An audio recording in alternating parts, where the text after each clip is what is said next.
గత భాగంలో అఖండ భారతదేశ చరిత్రకు సంబంధించిన వివరాలను క్లుప్తంగా వివరించడం జరిగినది. అఖండ భారతదేశ చరిత్ర సింధు నాగరికతతోనే మొదలవుతుంది. సింధు నాగరికత లేనిదే అఖండ భారతదేశ చరిత్ర లేదు. అలాంటి సింధు నాగరికత ఉన్నతమైన స్థాయికి చేరడానికి బౌద్ధం యొక్క పాత్ర ఎంతగానో ఉంది. దీనికి సంబంధించిన పూర్తి వివరాలను ఈ భాగంలో ఆధారాలతో సహా వివరించడం జరుగుతుంది.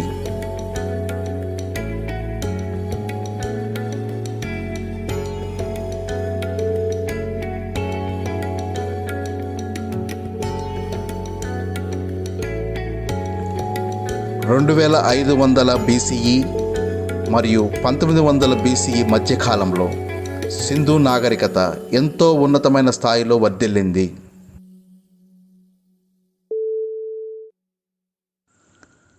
ప్రణాళికాబద్ధమైన పట్టణాలకు మారుపేరుగా హరప్పా, మహెంజోదారోలు ఎంతగానో పేరెన్నికగన్నాయి. ప్రపంచానికి పట్టణ నాగరికతను మొట్టమొదటిసారిగా పరిచయం చేసిందే సింధు నాగరికత. అదే రీతిలో బౌద్ధం కూడా వ్యాపించింది. వాటి నిర్మాణ శైలిని పరిశీలిస్తే నేటి ఆధునిక పట్టణాలకు ఏమాత్రం తీసిపోని విధంగా ఉన్నాయి. సామూహిక స్నానవాటికలు, వాటి నీటి నిర్వహణ పద్ధతులు మరియు నివాస స్థలాల నిర్మాణ శైలి వేటికవే గొప్పగా నిర్మించబడ్డాయి. ఈ నిర్మాణాలన్నీ కాల్చిన ఇటుకలతోనే నిర్మించబడ్డాయి. ఈ నిర్మాణాలను పరిశీలిస్తే ఏకముఖ ద్వారంతో కిటికీలు లేకుండా గదులుగా విభజించబడి ఉండడం గమనిస్తాము. ఇదే తరహా నిర్మాణ శైలి మనకు ప్రాచీన నలంద విశ్వవిద్యాలయ కట్టడాలలోనూ గమనించవచ్చు. నాటి సింధు ప్రజల కట్టుబొట్టు పద్ధతులే నేటి భారతదేశ ఆచార వ్యవహారాలలో కనబడుతున్నాయి. ఈ ప్రణాళికాబద్ధమైన జీవన శైలి వెనుక బౌద్ధం యొక్క కృషి మరియు పాత్ర ఎంతగానో ఉంది. మహెంజోదారోలో బయటపడిన ఈ కట్టడాల గురించి పాకిస్తాన్ పురావస్తు శాస్త్రవేత్త అయిన ప్రొఫెసర్ ముస్తఫా గారి మాటల్లో విందాము. इस्तेमाल थियल हेठां खां वठी करे जरा खां मथे खयो वियो आहे. ऐं हीउ मोहन दड़े जो 5000 साल पुराणो पंहिंजो मज़हबी जॻह आहे जेको बि आहे इहा उन वक़्त जी आहे, बुद्धिस्ट न आहे. మహెంజోదారోలో వెలుగు చూసిన ఈ భారీ కట్టడాన్ని చాలా కాలం వరకు ఎవరు గుర్తించలేకపోయారు. उन्हनि बि चयो त इहे बुद्धिस्ट साइट न आहे. माइकल जो बि इहो चवणु आहे. उन बि जेका खोजना कई असां तो फिर उनजो क्लीनिंग कई सेक्शन जेको हेठि था वञे. నేటి ఆధునిక పరిశోధనల ప్రకారం ప్రొఫెసర్ ముస్తఫా గారి మాటల్లో ఇది ఒక బౌద్ధ స్తూపంగా గుర్తించబడింది. 4000-5000 साल स्ट्रक्चर आहे उन दौर जो.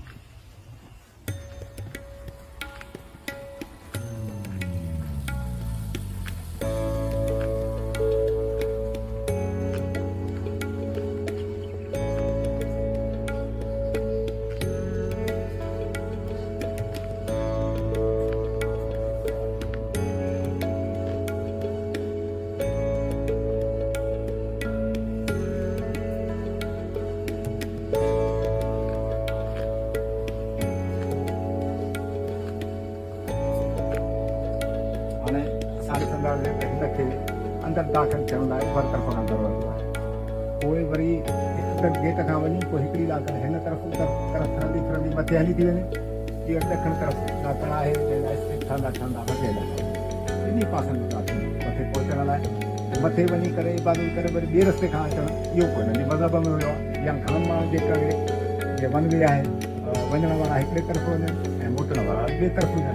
तंहिंजे करे ॿिन्ही पासनि मथे स्टेप लीडिंग अप आहिनि या डाउन. मथे वञण जा ॿ ॾाकिणियूं आहिनि फिरंदियूं. ऐं हे वाक़ई उन वक़्त जो आहे. हिते चवनि था त कमल जे गुल ते गौतम बुद्ध जो सुम्हो मिलियो, ॿियो वरी सृष्टि ॿोलीअ में का छिकिरी मिली, हिननि जो इहो चवणु आहे त गौतम बुद्ध जे ॿाहिरां बख्शू उन्हनि जा कमरा हुआ ऐं विशाल आहे त साम्हूं वेठो इहे जेके राहुल दरिया सिंध आहे न ओभर तरफ़ ఈ భారీ కట్టడానికి దిగువ భాగంలో చిన్న చిన్న కట్టడాలను విహారాలుగా గుర్తించబడ్డాయి. हिकु साइंटिस्ट जी एरिया आहे, ॿी बैनर्जी जी एरिया आहे, डीके जी एरिया आहे, वरी एम आहे, ईअं डीके ए डी सी खां डीके एम मुनीर ताईं आहे. ఈ కట్టడాలలోనే నాటి బౌద్ధ గురువులు, శిష్యులు, సామాన్య ప్రజలు నివసించేవారని తెలుస్తుంది. माण्हू वञे थो हुनजे रस्ते ते मारियो वियो आहे, उहो हुतां निकिरण जी कोशिशि कंदे. ऐं HR एरिया में वरी असांखे 25 लाश हिकिड़े कमरे में हूंदा आहिनि. माण्हुनि जा करे हुनजा HR एरिया हार ग्रेव खुटराई हिकु सीज़न में 1500 मज़दूर रखिया आहिनि. ऐं उन जी जेका आहे असां जेके हिते लाश मिलिया आहिनि टोटल 35, उन्हनि में गैर मुल्की माण्हुनि जा बि आहिनि. उहे घणो करे अरब मुल्कनि जा आहिनि, बहरीन ऐं ओमान ऐं इन पासे जा आहिनि. उहे कीअं आया, हिते मज़दूरी कंदा या ॿियो को कमु या इंटरनेशनल सिटी तंहिंजे करे हितो आहे या हमलेवारनि सां गॾु आहे. पर जेको हितो हमले जो तस्वर मिले थो उन लाइ हुननि जो इहो चवणु आहे आर्कियोलॉजिस्टनि जो त हिते हे माण्हू उत्तर ऐं ओलह खां माइग्रेशन थियो. माइग्रेशन जो लफ़्ज़ आर्कियोलॉजी वारा इस्तेमालु कंदा आहिनि त हींअर उते ईरान ऐं अफ़गानिस्तान आहे, उन्हनि मुल्कनि ते ब्लेम नथो हणी सघिजे. तंहिंजे करे असां उन्हनि हमलनि खे माइग्रेशन करे लिखंदा आहियूं. त इहे माइग्रेशन्स हेॾे अंदरि अचण जूं असांजे नॉर्थ ऐं वेस्ट खां थियूं. हुन में वेस्ट में अरब मुल्क बि अचनि था. हाणे HR एरिया मां जिते डांसिंग गर्ल मिली आहे ऐं DK DC B में वरी जेको आहे किंग प्रीस्ट मिलियो आहे. ऐं हेठि खोटराई वरी हेठि ऊची जंहिंमें 8-10 मीटर वॾियूं दीवारूं आहिनि ऐं 2 माड़ आहिनि जिते ॾाकणियूं आहिनि मथे वञण जूं. ऐं हिते हिकिड़ी भित आहे जेका ढकियल आहे, उहा कचनि सिरनि जी आहे, न त ॿियूं सभु जो सभु पकनि सिरनि जी. हीअ विच वारी गैप वरी असां सम्झूं था त दरिया सिंध जो पोएं दौर में विचों हे कट आहे. पर हीअ जेके इहे ख़ाली नज़र अचनि थियूं, इहे ख़ाली काई हिकिड़ो मीटर बि न आहे, सभिनी जे हेठां दीवारूं आहिनि. असां रुॻो दड़नि जे मथियुनि चोटियुनि खे खोटियो आहे, हेठि वञूं था वरी साॻा शहर साॻियूं शयूं मिलनि थियूं. ऐं HR एरिया जे ओलह पासे खां हितां बि नज़र अचे थी पई D एरिया, जंहिंखे डॉक्टर डेल्स खुटराई कई ऐं मार्किनार हुयो, अनवर पीरज़ादो बि हुयो 1965 में. उनजो सामान बि असांखे कोन मिलियो ऐं उनजा नक्शा बि कोन, जेके 1984 में माइकल वारनि वरी पोइ उन्हनि खे नक्शो तयारु करे ॾिनो. ऐं पोइ रिपोर्ट हुननि छा कई, पर अधूरी सधूरी, पर हुन में मटीरियल एतिरो ज़िक्र कयल कोन्हे. उहो मोहनजोदड़ो ऐं इंडस सिविलाइज़ेशन जे नाले सां शायदि थियणु. हीअ एराज़ी जेको आहे एल एरिया, उन में असेंबली हॉल वग़ैरह आहे. हिते 5 वाल्यूम लिखियल आहिनि, 3 वाल्यूम आहिनि मार्शल जा ऐं 2 वाल्यूम आहिनि मकाए जा हुन DKG एरिया में. ऐं हिकु आहे फरगाटन रिपोर्ट बैनर्जी जी, उहो 6हों थियो. पर 1985 ताईं 8500 किताब ऐं आर्टिकल मोहनजोदड़ो ते लिखी चुका हुआ. जॾहिं नेट जो अञा नओं ज़मानो, ईमेल जो नओं ज़मानो, तॾहिं असां मां ॻोल्हा कईसीं 8500. ప్రొఫెసర్ ముస్తఫా గారి విశ్లేషణ ప్రకారం ఆనాటి కాలంలోనే Kashmir, Rome, Iran, Iraq, Egypt, China నుండి ఎంతో మంది విద్యార్థులు వచ్చి ఇక్కడ విద్యాభ్యాసం చేశారని తెలుస్తుంది. बम्बई हेॾां दिल्ली, कश्मीर ऐं हेलमुंद अफ़गानिस्तान जी ऐं इलाही बलूचिस्तान जो हिसो, ओमान ऐं यमन, इन्हनि खां फिरंदो इहो हिकिड़ी वॾी रियासत हुई सिंध समेत. ऐं इन जहिड़ो शहर वरी किथे कोन मिलियो आहे, इन करे असां हिनखे कैपिटल था सॾियूं. ऐं अहिड़ो महफ़ूज़ दीवारूं ऐं एॾो सामान ॿिए हंधि किथे बि न मिलियो आहे. हीउ ॾाढो रिच इलाइक़ो आहे. ऐं खीरथर जबल असां जॾहिं सिॼ लहंदो आहे त हेॾो ॾिसंदा आहियूं. उनजी भेटा करे हितां जे मौसमियात वग़ैरह जो अंदाज़ो लाहियो हूंदो. ऐं हितां असांजे ओभर तरफ़ बिल्कुलु हितां जेकॾहिं एयर डिस्टेंस आहे हवाई रस्ते में, त तक़रीबन हितां 35 माइल असां वटि आहे कोडी जी बि.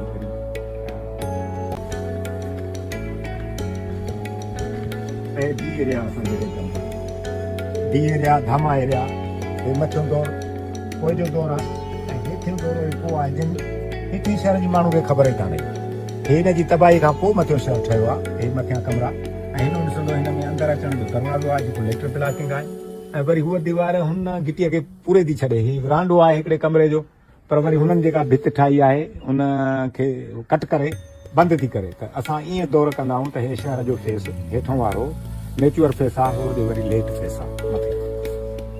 ऐं जंहिं ॻाल्हि ते मुंहिंजी शिकायत आहे उहा इहा आहे हिते त कंज़र्वेशन में अहिड़े क़िस्म जूं शुरू जेके साम्हूं ॾिसो था त इहे बफवेयर इहे न आहिनि इस्तेमालु। मुंहिंजे दड़े में काई बि अहिड़े बुरे क़िस्म जी लॻल ई कान्हे मुंड में।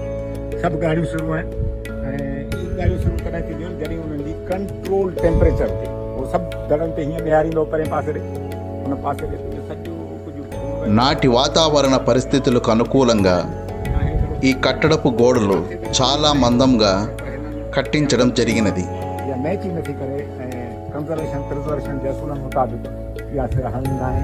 అతి వేడి అతి చల్లదనం నుంచి ఈ మందమైన గోడలు వారికి రక్షణ కల్పిస్తూ ఉండేవి.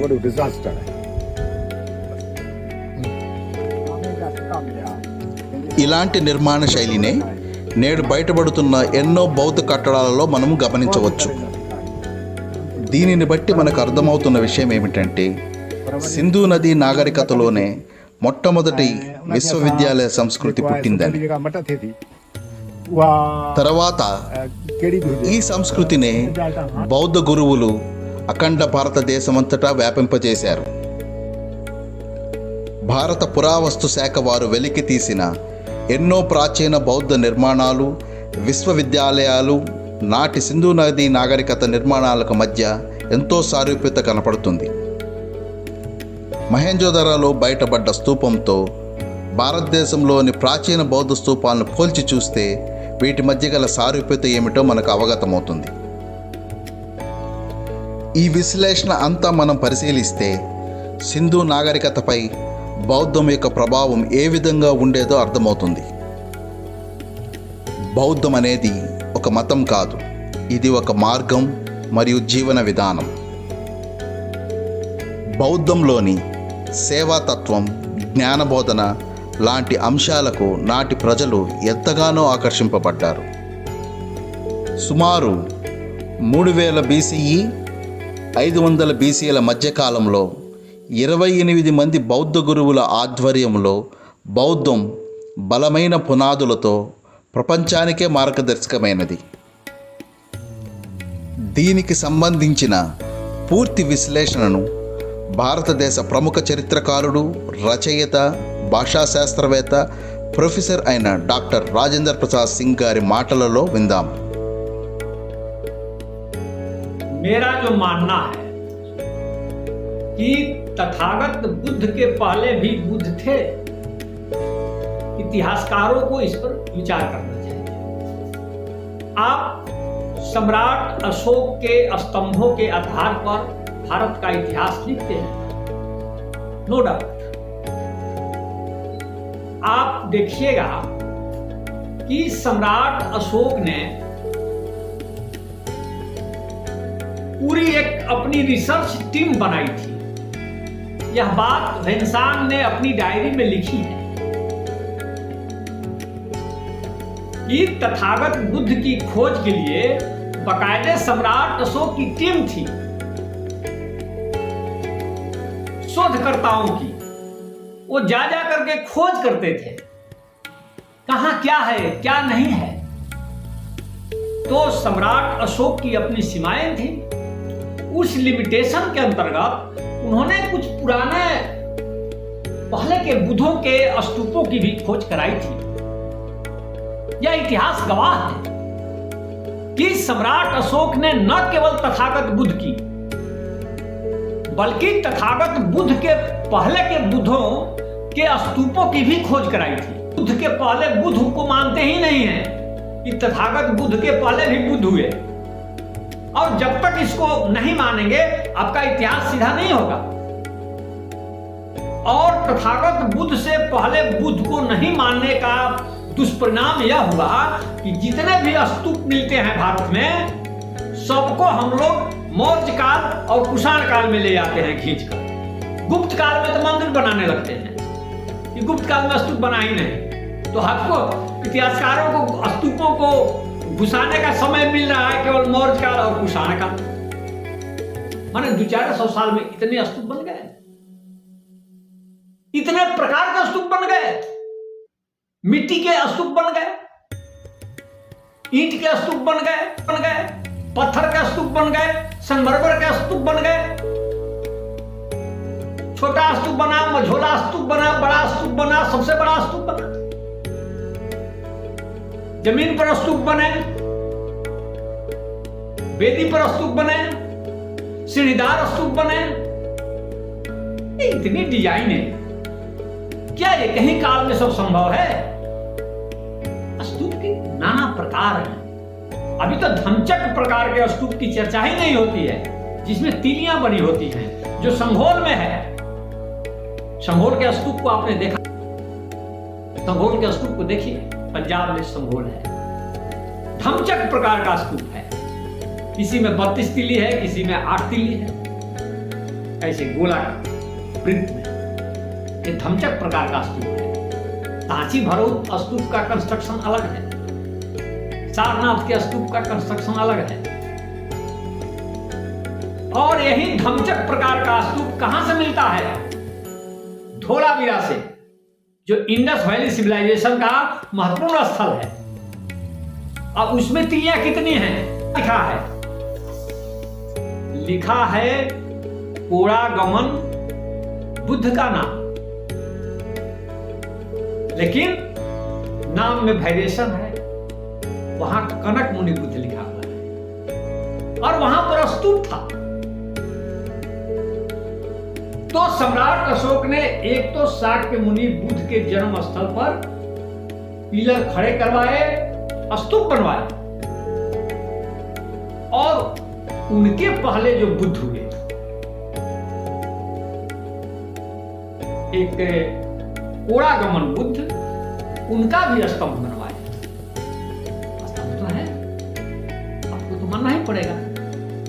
और फिर एक और बुद्ध थे, ककुसंद बुद्ध, उनका गोटिहावा में, वहां भी सम्राट अशोक का स्तंभ है।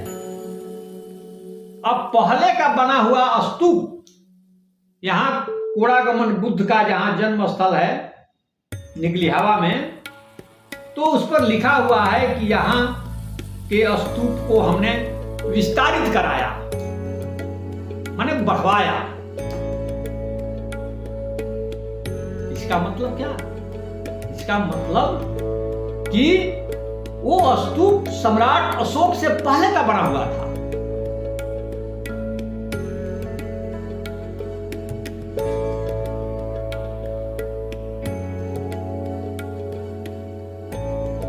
समाधि ये ఇక్కడ మిత్రులుగా మనం చూస్తున్న ఈ స్తూప అంటే పూర్తిగా పూర్తిపోయింది గడ్డితోని. ఇది 25వ కాకుసంద బుద్ధ యొక్క సమాధి. 25వ బుద్ధుడు మహాపరినిర్వాణం చెందిన స్తూప ఇది. అంటే 25వ బుద్ధుడు ఇక్కడ మనము ఎవరైనా సరే ఆర్కియాలజికల్ డిపార్ట్మెంట్ ద్వారా లేదా ఎవరైనా సరే కార్బన్ డేటింగ్ చేసుకోవడానికి కూడా అవకాశం ఉంది. ఇక్కడ ఆయన సమాధి ఉంది. ఆయన సమాధిలో కావాల్సిన ఎముకలు కావచ్చు, దాని బాడీ స్కెల్టన్ తీసుకుని కూడా చేసుకోవచ్చు. కాబట్టి నేను ఏం చెప్తున్నా, ఒక చారిత్రక ఆధారం. నెక్స్ట్ అక్కడికి మనకు ఇక్కడ ఇది కాకుసంద బుద్ధుడి కంటే ముందు బుద్ధుడు అని చెప్పడానికి అశోకుడు ప్రతి చోట ఆయన అప్పట్లో శాసనం రాయించాడు. అది కూడా చూద్దాం రండి.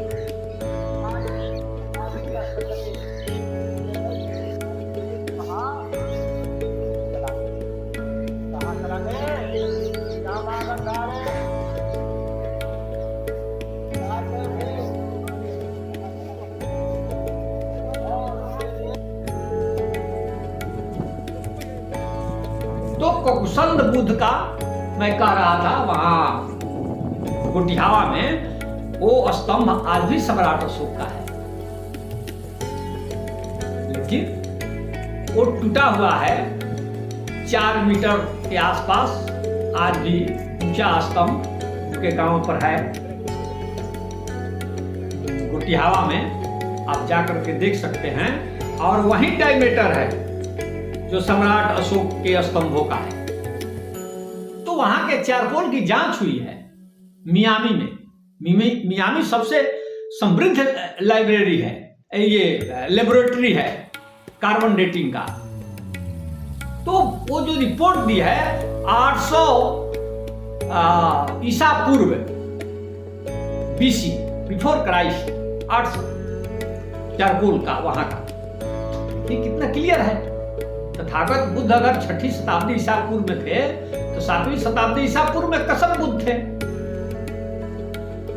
तो 8वीं और 9वीं शताब्दी में वो रिपोर्ट तो आकर के रिपोर्ट की बात तो आकर के मिल रही है। तो 3 स्तंभ तो आप देख लिए सम्राट अशोक का, 3 अलग अलग बुद्धों के नाम पर है। एक शाक्यमुनि बुद्ध के नाम पर है लुम्बिनी में, दूसरा कोड़ागमन बुद्ध के नाम पर स्तंभ है। कहां पर है? निगलिहावा में। एक ककुसंद बुद्ध के नाम से स्तंभ है। कहां है वो? गोटिहावा में।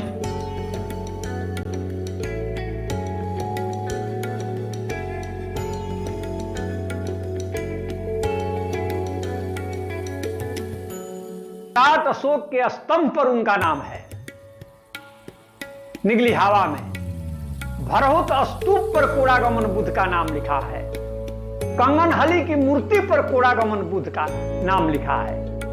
अब हर जगह, क्या दक्षिण भारत क्या उत्तर भारत, जब कोड़ागमन बुद्ध के इंस्क्रिप्शन मिलते हैं तो आप क्यों नहीं मान रहे हैं कि कोड़ागमन बुद्ध की भी ऐतिहासिकता सत्य है?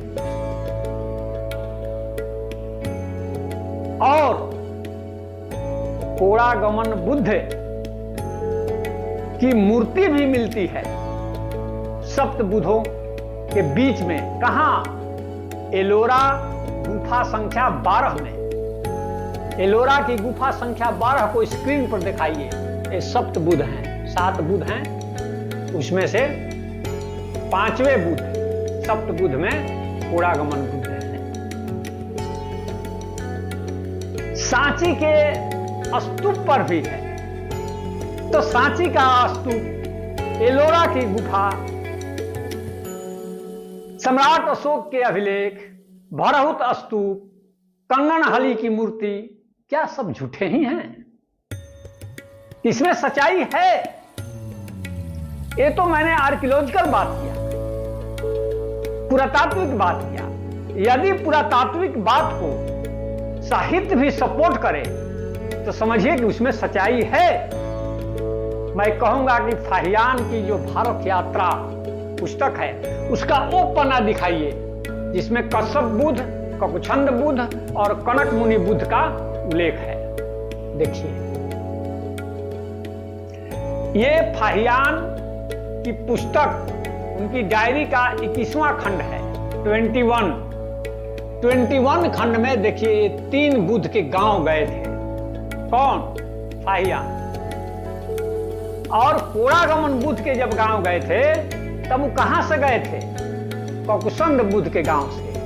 देखिए, इसमें दिशा और दूरी लिखी हुई है कि ककुसंद बुद्ध के गांव से 30 कोने पर कितनी दूरी पर कोड़ागमन बुद्ध का गांव था। और आज भी देखिएगा कि ककुसंद बुद्ध और कोड़ागमन बुद्ध के गांव के बीच की जो दूरी है, जो दिशा है, ठीक इतना ही है जितना फाहियान ने लिखी है। पूरा पाली लिटरेचर, माने देसी सबूत और विदेशी साहित्य का सबूत सब बताता है कि कोड़ागमन बुद्ध ऐतिहासिक हैं। न केवल बर्मा, चीन, बल्कि भारत का साहित्यिक सबूत बताता है कि कोड़ागमन बुद्ध ऐतिहासिक है। इतने सारे अभिलेख सब ठोक कर दावा करते हैं कि कोड़ागमन बुद्ध मौजूद थे, ऐतिहासिक पुरुष है। देसी विदेशी साहित्यिक आर्कियोलॉजिकल सारे सबूत हैं कोड़ागमन बुद्ध के बारे में।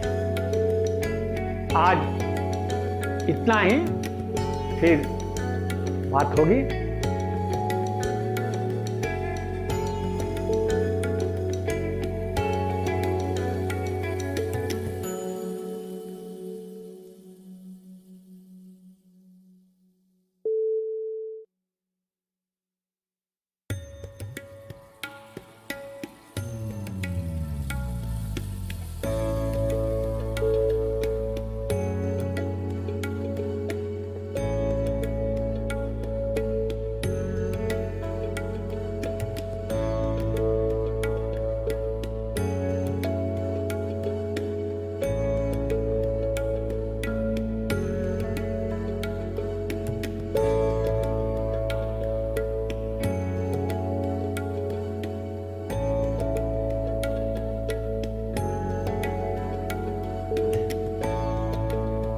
दीपंकर बुद्ध पीछे से उधर से जाइएगा तो वो चौथे बुद्ध थे। तथागत बुद्ध 28वें थे और दीपंकर बुद्ध जो थे वो चौथे बुद्ध थे। तो दीपंकर बुद्ध का जब काल आप काउंट कीजिएगा तो कहां जाना पड़ेगा? इंडस वैली सिविलाइजेशन में आपको जाना पड़ेगा। और दीपंकर बुद्ध का जो समय है वो 2000 ईसा पूर्व से 2100 ईसा पूर्व के आसपास आपको उनका काल मिलेगा। किनका? दीपंकर बुद्ध का। यह हवाई बात नहीं है। अभी तो बुधा पेंडेंट भी वहां मिल गए, इधर हाल ही में मिल गए। तो वो जो गरिमा थी दीपंकर बुद्ध की, दीपंकर बुद्ध की पूजा कहां होती थी? आप फाहियान की डायरी पढ़िए। फाहियान ने लिखा है कि दीपंकर बुद्ध का पुष्पार्पण माने पुष्प अर्पण नगार क्षेत्र में बहुचर्चित था। लिखी है यह बात डायरी में, नगार क्षेत्र। और यह नगार क्षेत्र कहां है? फाहियान की वही इंडस वैली सिविलाइजेशन नगार क्षेत्र, वही क्षेत्र है दीपंकर बुद्ध का। क्यों नहीं है? इसका कारण यही है, वो तथागत बुद्ध के पहले के बुद्ध का स्तूप है। अगर इस तरह से विचार नहीं हम आप कर रहे हैं तो हम लोग गलत दिशा में जा रहे हैं। अब तो अमेरिका की साइंस पत्रिका ने बाकायदे इस पर रिपोर्ट प्रकाशित की है। क्या? यही कि वो जो स्तूप है, स्तूप की जो ईंटें हैं, स्तूप के अंदर जो मटेरियल मिल रहा है वो सभी इंडस वैली सिविलाइजेशन के समय की चीजें हैं। अब क्या की చూద్దాం చూడండి బౌద్ధాన్ని మనము బౌద్ధ ప్రాపర్టీస్ గుర్తుపట్టే క్రమంలో మనం గుర్తించాల్సింది ఈ ఇటుకలు మినిమం చూడండి ఇవి ఆ కాలంలో తయారు చేసే ఇటుకలు అంటే ఇప్పటికి కూడా కొన్ని వేల సంవత్సరాలు అంటే 2000 సంవత్సరాలైనా కూడా ఇప్పటికి తాజా ఇటుక మారి కనపడుతుంది చూడండి చూద్దాం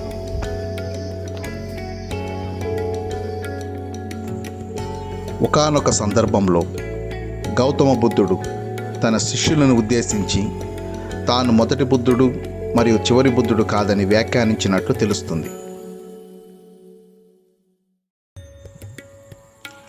లభించిన ఆనవాళ్లు మరియు ప్రొఫెసర్ల విశ్లేషణ బట్టి తథాగత బుద్ధుని కంటే ముందు బుద్ధులు ఉన్నారని మరియు బౌద్ధం అనేది అతి ప్రాచీన జీవన విధానమని రుజువు కాబడుతుంది.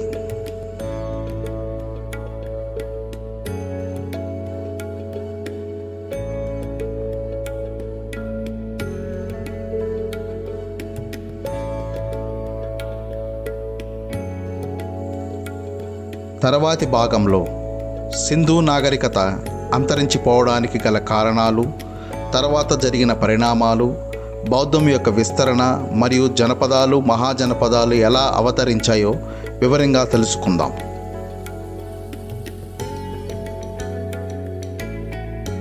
హాయ్ మిత్రులారా, అఖండ భారత దేశ చరిత్ర డాక్యుమెంటరీ 3వ భాగం చూశారు కదా.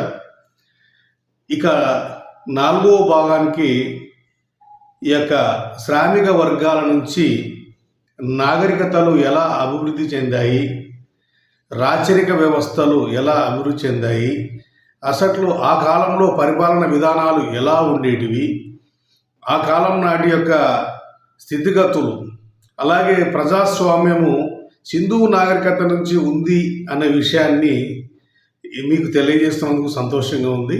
ఎందుకంటే ఈరోజు మనము గణతంత్ర భారతదేశం అని పిలుస్తున్నాం. అసలు గణతంత్ర భారతదేశం అంటే ఏమిటి అనేది మీకు ముందు రోజుల్లో తెలుస్తుంది. చాలా వ్యయ ప్రయాసాలు పడి ఈ యొక్క అఖండ భారతదేశ చరిత్రని మీ ముందు ఉంచబోతున్నాము.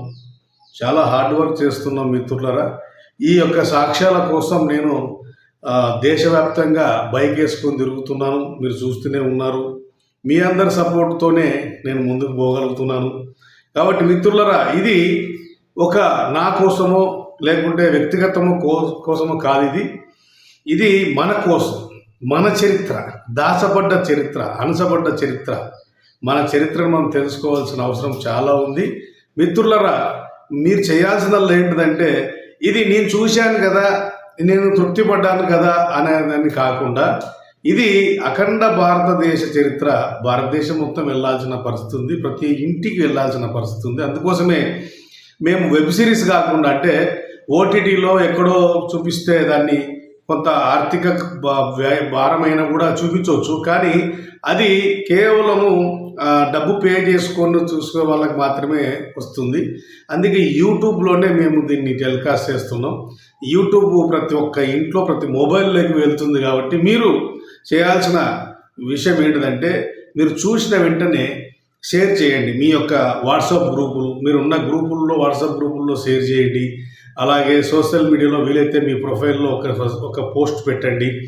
దీనివల్ల ఏమవుతుందంటే, ఈ యొక్క ప్రతి ఒక్కరికి అర్థమయ్యే విధంగా, ఇప్పుడు ఇక్కడ మేము మళ్ళీ చెప్తున్నాను, ఇది మా స్వలాభం కోసం కానే కాదు, ప్రతి ఒక్కరికి భారతదేశ చరిత్ర తెలియాలని తపన తప్పితే ఇంకొకటి లేదు. సో ఇక రాబో ఎపిసోడ్లలో రాచరిక వ్యవస్థలు, అసలు 4 తలలు 4 చేతులు అభూత కల్పనలు ఉన్నాయా, వాటికి సైంటిఫిక్ రీజన్ ఏమన్నా ఉందా, ఇవన్నీ మనకు ముందు ముందు సిరీస్లో మీ ముందుకు వస్తుంది. మిత్రులారా, తప్పకుండా మన ఛానల్ని సబ్స్క్రైబ్ చేసుకోండి. చేసుకున్న వాళ్ళు మిగతా 10 మందితో చేయించే విధంగా ప్లాన్ చేయండి. Thank you. నమో బుద్ధాయ్.